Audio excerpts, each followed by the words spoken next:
Então, Paulo, ele escreve essa carta instruindo a igreja que está ali, né, na Galácia. Né? As igrejas da Galácia foram as primeiras congregações fundadas pelo apóstolo Paulo na região central, ali onde é hoje a atual Turquia. Né? A região central da atual Turquia era a região da Galácia. E Paulo, ele escreve essa carta sendo uma das primeiras cartas do apóstolo Paulo às igrejas. E ele tem, essa carta, ela tem por finalidade, né, ela tem por contexto ali, corrigir a influência dos falsos profetas, né, que exigiam circuncisão, exigiam que os irmãos voltassem aos velhos rudimentos, voltassem, né, às velhas práticas do judaísmo. Aquilo que era feito no judaísmo era que eles tinham que seguir segundo a lei. Então eles tinham que guardar as festas, tinham que andar segundo a liturgia, guardando o sábado, né? E tudo isso que era exigido na velha aliança, eles tinham que ser circuncidados. E por isso que o apóstolo Paulo vai tratar sobre nós não sermos agora circuncidados pela forma humana, natural, mas que os nossos corações venham estar circuncidados em Cristo, que a nossa vida venha estar em Cristo. Então essa carta Paulo escreve aproximadamente ali no ano de número 48 da era cristã, né, depois que Cristo veio e morreu. Então, no ano 48, né, Paulo provavelmente escreve essa carta à igreja ali com finalidade de trazer, de ir contra aquilo que estava sendo difundido no meio da igreja de uma forma legalista, né, trazendo os velhos rudimentos, falando que eles tinham que se voltar ao judaísmo novamente. Então eram judaizantes, era a prática dos judaizantes, que era uma falsa doutrina.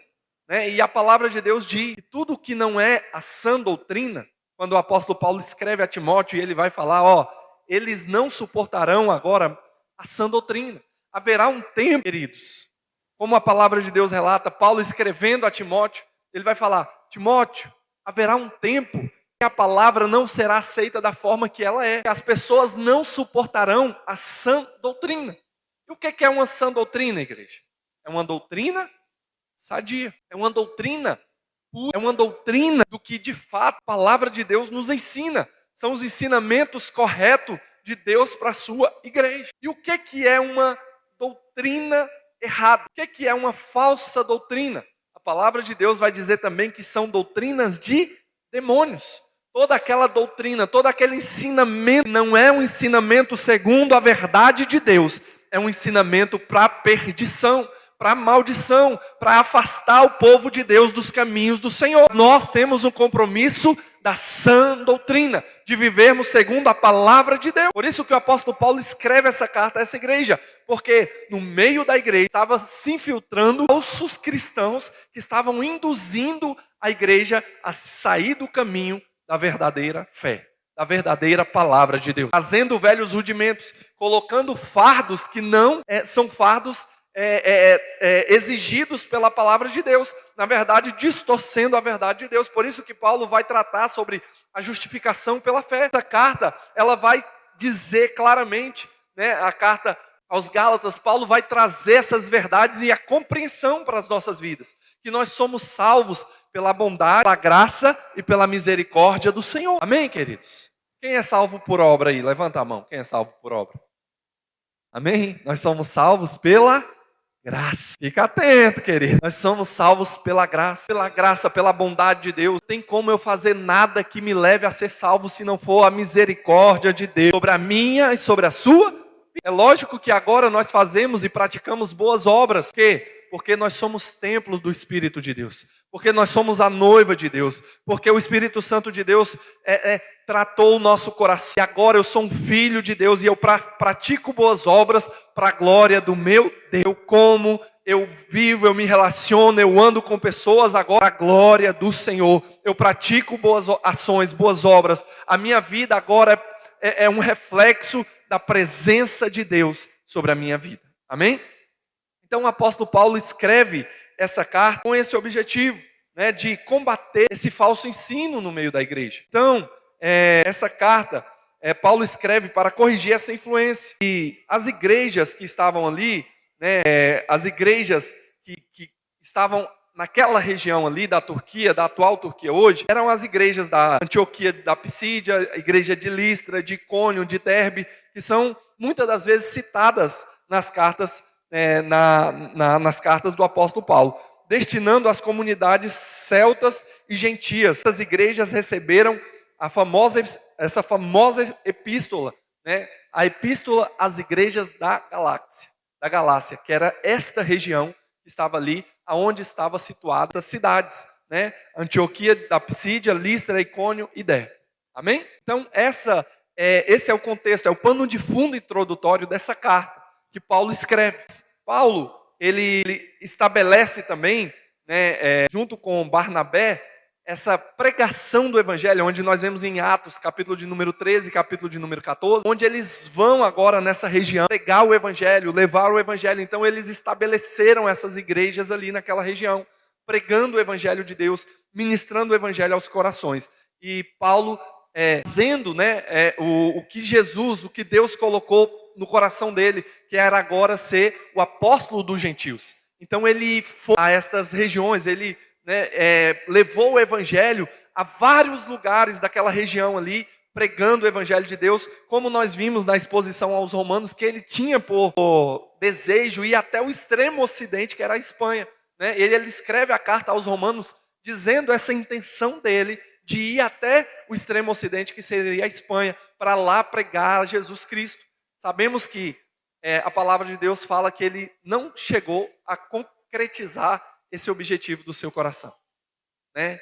Ele queria muito ir à Espanha, mas ele foi até Roma preso. Mas dentro da prisão, Paulo escreveu várias cartas para as igrejas, que hoje eu e você somos nutridos, somos fortalecidos. A mensagem do apóstolo Paulo não só chegou à Espanha, mas reverberou nos 4 cantos da terra. E hoje eu e você ouvimos a palavra de Deus através da vida desse grande homem de Deus. Amém? Então, queridos, dito isso, Paulo ele vai entrar nessa questão agora, que nós só temos uma maneira de viver segundo a vontade de Deus. Nós só temos uma maneira de sermos feitos filhos de Deus. Se cumprirmos, né, se formos tocados pelo Espírito Santo. Se nós andarmos no Espírito Santo. A única maneira de nós vivermos a plenitude do Evangelho, da religião, é fazendo a vontade de Deus. Porque não adianta nada eu ser religioso e a minha vida está em desacordo com aquilo que é fundamental, que é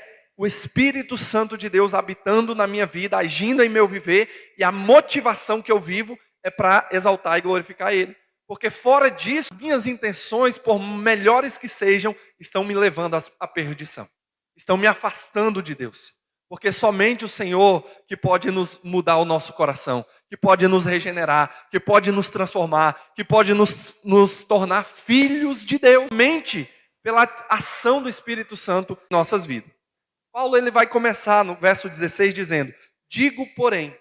Só que esse digo porém, ele está falando de algo que ele já disse anteriormente. E ele começa o capítulo de número 5 exortando a conservar a liberdade cristã. E agora em Cristo Jesus, eu e você não estamos mais presos à lei, não estamos mais presos aos rudimentos, não estamos mais presos à festa, não estamos mais presos à guarda do sábado, não estamos mais presos a todas aquelas, toda aquela relatos da religião que era difundido no Antigo Testamento, porque em Jesus agora fomos livres para viver uma vida segundo a vontade de Deus. Não existia mais a exigência da circuncisão, que tinha que, né, quando nascia a criança dentro do judaísmo, tinha que cortar o prepúcio da criança, né, simbolizando que eles tinham aliança com Deus. Agora Paulo vai dizer, ei, quem deve estar circuncidado é o vosso coração. A marca do Filho de Deus é que ele nasceu de novo, que ele foi batizado em Cristo Jesus, que hoje eu e você somos uma nova criatura e andamos segundo a orientação do nosso Pai Celestial. E aí Paulo vai trazer essa orientação, então ele vai dizer agora sobre essa liberdade cristã. E aí no verso 1 vai dizer, estáis, pois, firmes na liberdade com que Cristo vos libertou, e não torneis a meter-vos debaixo do jugo da servidão. Ei, vocês estão livres, vocês eram judeus.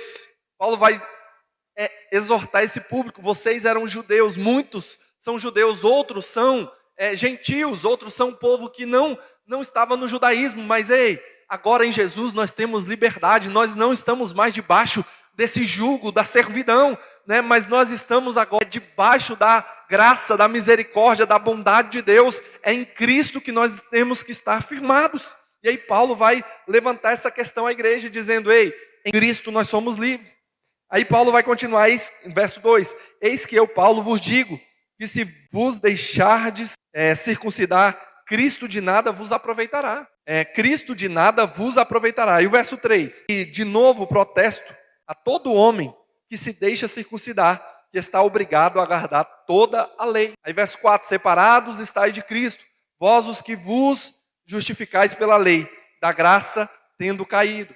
Verso 5, porque nós, pelo Espírito da fé, guardamos a esperança da justiça. Verso 6, porque em Jesus Cristo nem a circuncisão nem a incircuncisão tem virtude alguma, mas sim a fé que opera em amor. Paulo está combatendo essa falsa doutrina que estava sendo disseminada no meio da igreja, que agora os cristãos tinham que ser circuncidados. Se você aceitou a Cristo, para você ser salvo, tem que se circuncidar. E Paulo está dizendo, ei, para isso, nada disso aproveita para o Filho de Deus, porque em Cristo eu e você temos a liberdade. Se o Filho de Deus vos libertar, verdadeiramente vós sereis livres. Então em Cristo nós temos a liberdade, mas temos que usar a liberdade para a glória de Deus. Nós sabemos que somos libertos por Ele para andarmos segundo a vontade dEle. Libertos, mas presos nos braços dEle. Presos no amor dEle, na graça, na misericórdia, na bondade. Porque o arbítrio sem Cristo não existe. Porque ou eu estou em Cristo, ou eu estou em condenação. Ou eu sirvo a Cristo, ou eu sirvo o inimigo. Ou eu sirvo a Deus, ou eu estou servindo as concupiscências do meu coração. Então onde está o meu arbítrio nisso? Não existe. Porque ou eu sirvo a Deus, a lei de Deus, ando nos caminhos de Deus, ou o que me espera é condenação eterna. Paulo escrevendo aos Romanos 8, né, nós tratamos essa questão, ele vai dizer que nenhuma condenação há para os que estão em Cristo Jesus, que não anda segundo a carne, mas que anda segundo o Espírito. Então, eu e você não estamos debaixo de condenação, porque nós estamos em Cristo Jesus. Não andamos segundo a carne, mas andamos segundo o Espírito de Deus. Mas quem não está em Cristo Jesus, querido, está debaixo de condenação. Quem não está andando nos caminhos de Cristo, está andando no caminho da perdição eterna. Por isso é necessário nós caminharmos, marcharmos, andarmos em direção ao nosso Deus, ao nosso Salvador. Amém, igreja? Verdade cristã. Então, aí Paulo vai continuar. Verso 7. Corrieis bem. Quem vos impediu para que obedeceis a verdade? Esta suasão não vem daquele que vos chamou. Um pouco de fermento leveda toda a massa. Confio de vós no Senhor, que nenhuma outra coisa sentirei, mas aquele que vos inquieta, seja ele quem for, sofrerá condenação. Eu, porém, irmãos, se prego ainda a circuncisão, porque sou, pois perseguido, logo o escândalo da cruz está aniquilado. Eu queria que fosse cortado aqueles que vos anda inquietando, porque vós, irmãos, foste chamado à liberdade. Não usem então a liberdade para dar ocasião à carne, mas servi-vos uns aos outros pelo amor, porque toda a lei se cumpre numa só palavra. Nesta, amarás o teu próximo como a ti mesmo. Então o apóstolo Paulo ele está falando aqui, ei, irmãos, vocês estão livres em Cristo Jesus. Não se voltem aos velhos rudimentos. Não se voltem às velhas práticas. Jesus, você tem liberdade, porque Ele nos livrou, Ele nos libertou do cativo, do mal, do pecado. E agora nós podemos dizer, Senhor, obrigado. Senhor, o que me liga ao Senhor não é a oração de um pai da minha fé, né? Não é a oração de um padre, de um papa. Não, o que me liga ao Senhor não é a indulgência. O que me liga ao Senhor não é uma oferta. O que me liga ao Senhor não é o meu dízimo. O que me liga ao Senhor é quando eu reconheço que sou pecador, pobre, miserável, e digo, tem misericórdia da minha vida. Ele diz, ei, todo aquele que quiser, negue-se a si mesmo, tome a sua cruz e siga-me. Vocês agora estão livres em mim, o véu do templo foi rasgado, agora vocês têm acesso. E o escritor aos Hebreus vai dizer que agora nós podemos entrar com ousadia no Santo dos Santos,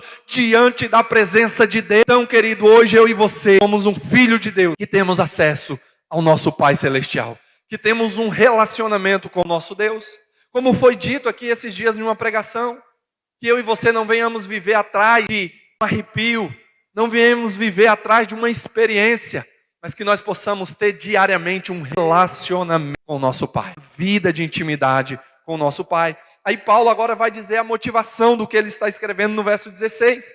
Aí ele vai dizer: porque toda a lei se cumpre em uma só palavra, amarás o teu próximo como a ti mesmo. Se vós, porém, vos mordeis e devorais uns aos outros, vede que não vos consumais também uns aos outros. Somos uma família, somos um só povo, uma só fé, um só batismo, uma só igreja que vai morar nos céus. Como irmãos devemos cuidar, amar, ajudar uns aos outros, levantar a mão um para o outro, fortalecer o outro, para que junto possamos vencer as lutas das nossas vidas. Mas aí Paulo vai dizer, digo porém sobre o que ele falou anteriormente, tudo sobre essa liberdade da fé, essa vida de liberdade com Deus. Andai em espírito e não cumprirei a concupiscência da carne. Quer vencer o pecado? Quer vencer a luta?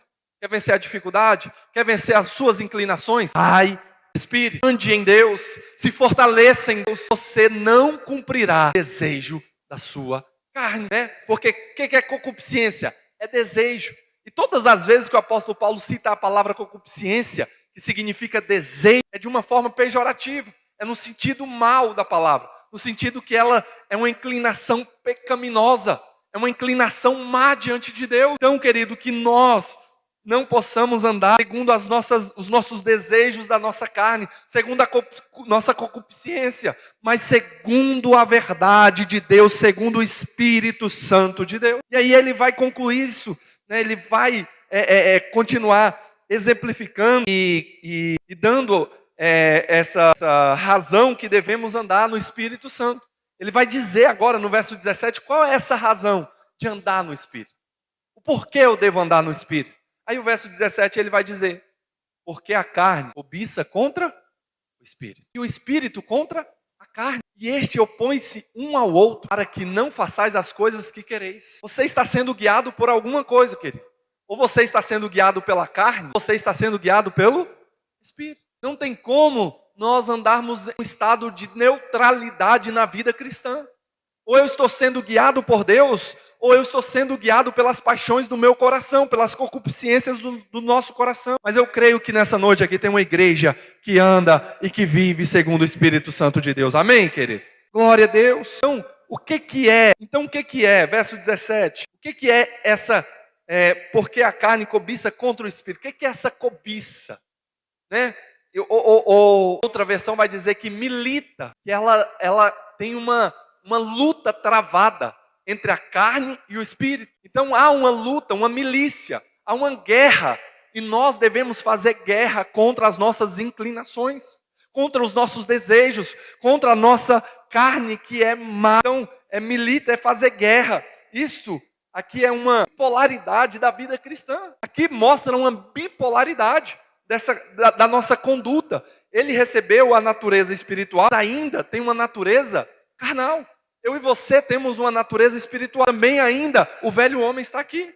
Como Martinho Lutero diz. Eu achei que tinha, nas águas do batismo, eu tinha matado o velho homem. O velho homem tinha ficado para trás. Né? Lutero, ele diz isso. Ele fala, pensei que o velho homem tinha morrido nas águas do batismo. Mas descobri que o infeliz, ele sabia nadar. Eu descobri que ele sabia nadar.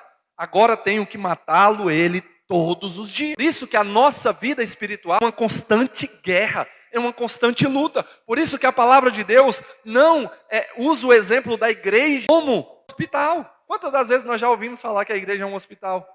Né? Que a igreja veio para curar, para sarar. Né? Que a igreja ela tem o objetivo de ser um hospital, e aqui tem um doutor que vai curar suas enfermidades, que vai fazer isso e aquilo. Meu irmão, a igreja ela tem um hospital, mas ela não é um hospital. A igreja, todas as vezes que a palavra de Deus vai comparar a igreja, vai comparar os filhos de Deus, ela nos compara com soldados, como guerreiros. Estamos enfrentando uma luta, estamos em guerra, fazendo guerra contra as nossas vontades, fazendo guerra contra as nossas inclinações, fazendo guerra contra o inimigo, fazendo guerra contra o mundo, porque a palavra de Deus, não ameis o mundo, nem o que no mundo há, porque aquele que ama o mundo, o amor do Pai não está nele. Nós não devemos amar. Olha o que a palavra de Deus está dizendo. E você não devemos amar. O que nós não devemos amar? O mundo, o sistema mundano, o pecador. Sendo que a filosofia lá fora é dizendo, Deus falou para você amar. Muitas das vezes a nossa fé é colocada em xeque com esse argumento. Você não é cristão? Você tem que amar. Só que a palavra de Deus diz, ei, não ameis tudo que está indo contra a verdade de Deus. Ei, lança fora, sai de perto.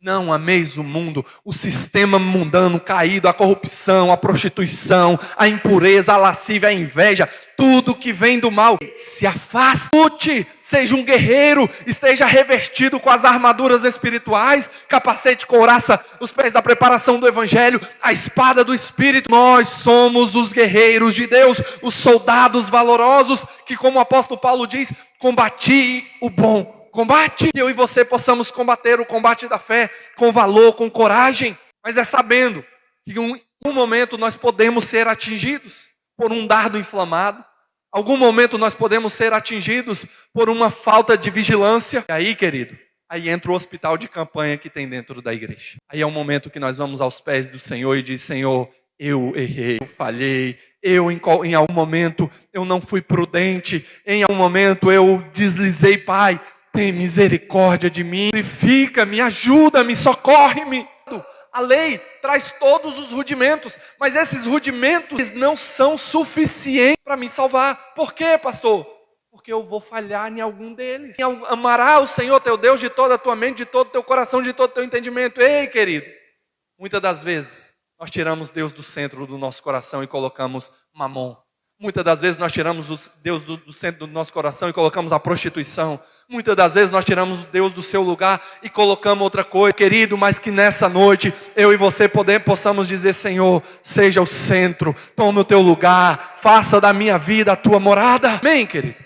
Porque o que é a idolatria? O pecado que Deus condena é quando nós tiramos aquele que é digno de toda honra, digno de toda glória, digno de toda adoração do seu lugar. E colocamos um parente, colocamos um familiar, colocamos um esposo, uma esposa, um filho, uma filha, colocamos um bem. Ei, meu irmão, o único que deve ser adorado é o nosso Deus. Quando nós colocamos uma imagem no seu lugar, nosso coração está errado. Nós devemos nos arrepender e voltar diante daquele que é digno da nossa adoração. Amém? Então, queridos, o apóstolo Paulo nos instrui a combater, a lutar contra os desejos da nossa carne. Que possamos combater contra a lei, porque essa lei, ela não nos leva à salvação. Então, que nós possamos andar na carne, ou andar no Espírito. E quando Paulo usa essa questão da carne, ele está usando esse vocábulo, dizendo que a carne e as concupiscências são a mesma coisa. Que a lei, ela leva à concupiscência e leva aos desejos da carne. São uma tríplice vida do ser comum, humano, que busca uma religião, busca um Deus para adorar, mas para que esse Deus seja um meio para ele conquistar o que de fato está no seu coração. Ele busca uma divindade, ele busca um refúgio espiritual, para saciar um desejo do seu coração. Muitas das vezes, esses desejos são desejos malignos, são desejos que estão levando ele à perdição eterna. Mas que eu e você, querido, que fomos sarados, que fomos restaurados, que fomos regenerados pelo Espírito de Deus, possamos caminhar nos trilhos da palavra do Senhor, na verdade de Deus. Amém? Aí Paulo vai dar continuidade, dizendo, porque as obras da carne são manifestas. As obras da carne vocês conhecem. Não é novidade para você. Isaac, você sabe o que é a obra da carne. Paulo está falando isso. Vocês entendem o que é a obra da carne. E quer que eu fale quais são elas? Aí Paulo vai dizer, as obras da carne são manifestas, as quais são prostituição, impureza, lascívia, idolatria, feitiçaria, inimizades, porfias, emulações, iras, pelejas, dissensões, heresias, invejas, homicídio, bebedice, glutonaria e coisas semelhantes a estas, acerca das quais vos declaro, como antes vos disse, que os que cometem tais coisas não hão de herdar o reino de Deus. Então, meus irmãos, Paulo levanta questões, primeiro, as 3 primeiras obras da carne que Paulo fala, idolatria, feitiçaria, ou melhor, porque as obras da carne são manifestas, as quais são prostituição, impureza e lascívia. São obras de cunho, impureza, lascívia e prostituição são de cunho sexual, são de questões sexuais, lá desde o Éden. Nós vemos que a primeira coisa que Deus teve que fazer com o homem quando o homem peca, cobrir o homem.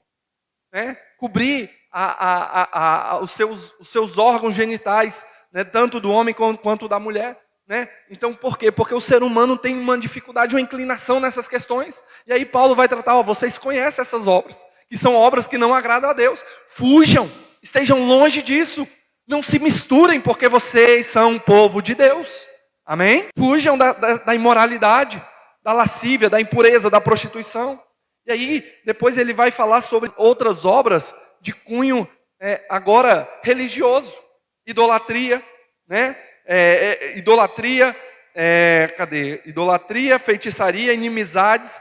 Aí agora, idolatria, feitiçaria. Aí ele vai tratar sobre questões que nós colocamos Deus em outro lugar que não era para estar. Na verdade, Deus era para ser o centro da nossa vida. E muitas das vezes nós cometemos idolatria quando tiramos o Deus Todo-Poderoso do centro da nossa adoração. Porque qual é a diferença de adoração e idolatria? Adoração é quando nós reconhecemos o Deus verdadeiro. E o que é idolatria?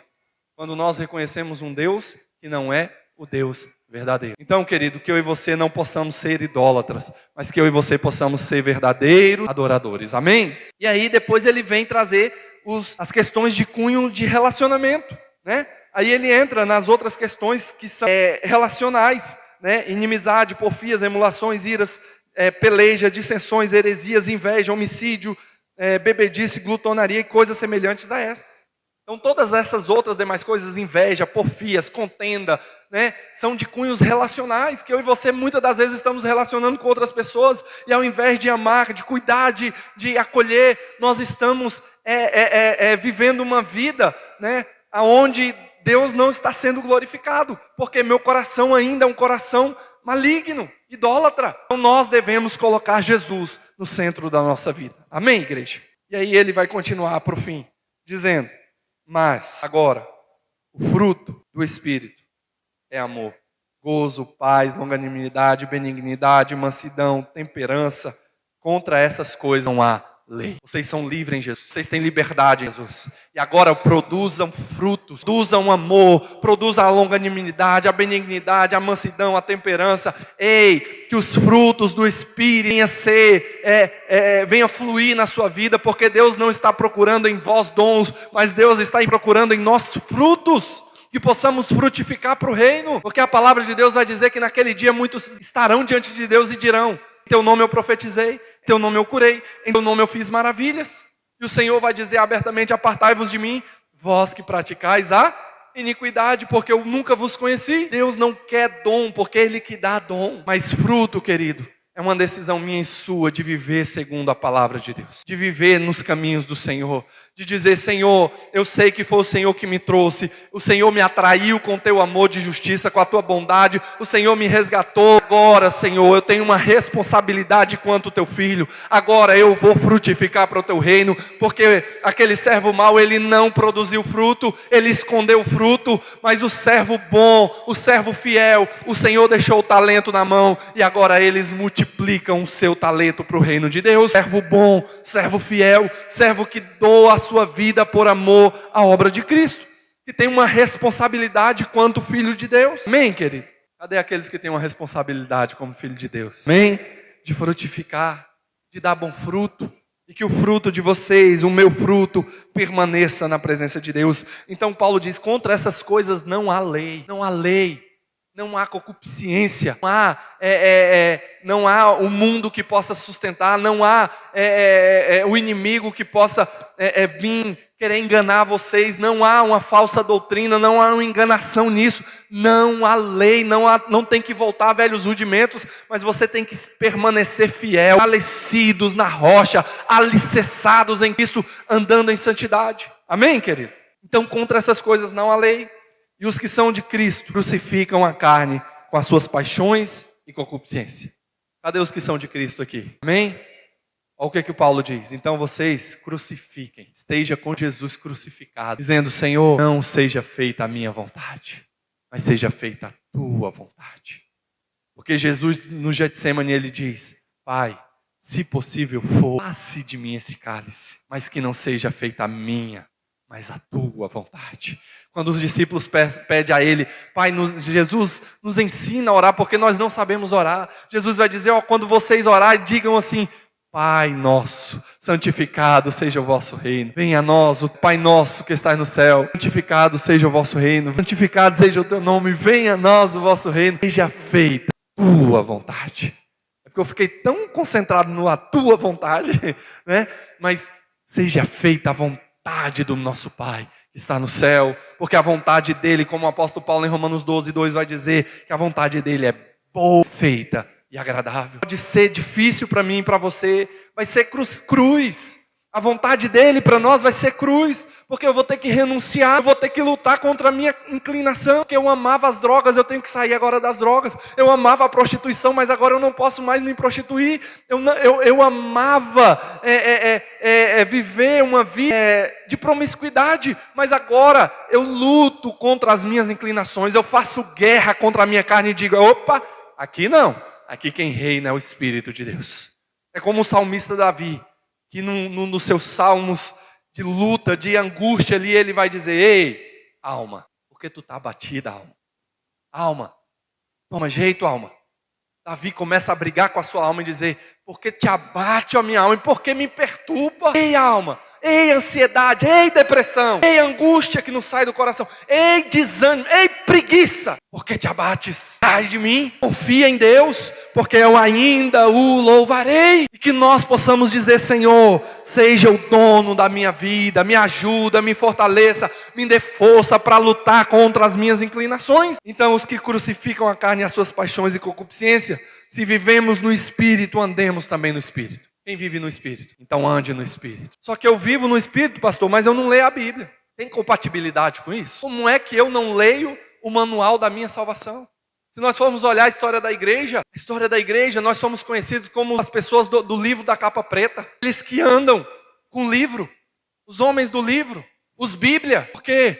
Porque nós entendemos que a palavra de Deus é luz para os nossos caminhos. Nós entendemos que lâmpada para os nossos pés e luz para os nossos caminhos é a palavra do Senhor, que ela é a instrução da nossa vida, pastor, mas sempre, né, a igreja teve como objetivo levar essa verdade. Quando Lutero protesta, diz agora, ei, somente as escrituras, somente a palavra, porque o homem tirou a palavra de Deus e começou a entrar em doutrinas de demônios, se perderam na caminhada. Mas aí é necessário Deus usar um servo dele e a igreja voltar à sã doutrina, a doutrina da verdade, a doutrina fiel da palavra de Deus. E qual é o objetivo deles? Agora nós devemos levar a palavra de Deus e dar condição de o povo de Deus conhecer a sua palavra. Se nós formos na Suíça, né, nós vemos que João Calvino, ele foi o criador da primeira escola pública em Genebra, na Suíça. Porque qual era o objetivo de Calvino? Alfabetizar, para que as pessoas lessem a palavra de Deus. E muitas das vezes a igreja promoveu, né, alfabetização, crescimento na sociedade, o objetivo de levar o conhecimento da palavra de Deus. Né? Quantas das vezes, né, eles ensinavam na igreja, tinha escola na igreja para levar o povo a aprender a palavra. E quantos homens e mulheres de Deus não aprenderam a ler lendo a palavra do Senhor? Como vários testemunhos que nós temos aqui. Né, lendo a palavra do Senhor. Então por isso nós devemos nos alimentar da palavra do Senhor. Salmo 1, né? Bem-aventurado o varão que não se detém no caminho do pecador, não se assenta na roda dos escarnecedores, mas antes tem o seu prazer na lei do Senhor, e na sua lei medita de dia e noite. Palavra de Deus. Segundo, a oração, a vida de oração, a vida de busca. Estamos aqui em oração sábado. Cadê a igreja? Cadê os irmãos? Cadê os servos de Deus para orar? A igreja hoje, quando nós nos reunimos para oração, quando tem 3 ou 4, glória a Deus por isso. Porque pelo menos cumpre lá, né? Onde tiver 2 ou 3 reunidos, ali eu estou e glória a Deus. A gente ainda usa esse texto fora de contexto. Mas, queridos, para entendermos o objetivo da oração, é onde nós falamos com o nosso Pai, é onde nós temos o acesso direto ao nosso Pai e precisamos de uma vida de oração. E terceiro, jejuar, guardar a nossa vida diante de Deus, se abster de questões para dizer, Senhor, o Senhor reina na minha vida, o Senhor é o dono da minha vida. E que possamos crescer nas disciplinas espirituais, estarmos lutando contra a nossa carne, fazendo guerra contra as nossas vontades. Amém? Quantos entenderam a palavra nessa noite? Você pode dizer graças a Deus? Se coloque de pé nessa noite. vamos orar, finalizando esse momento, e que possamos viver a palavra de Deus todos os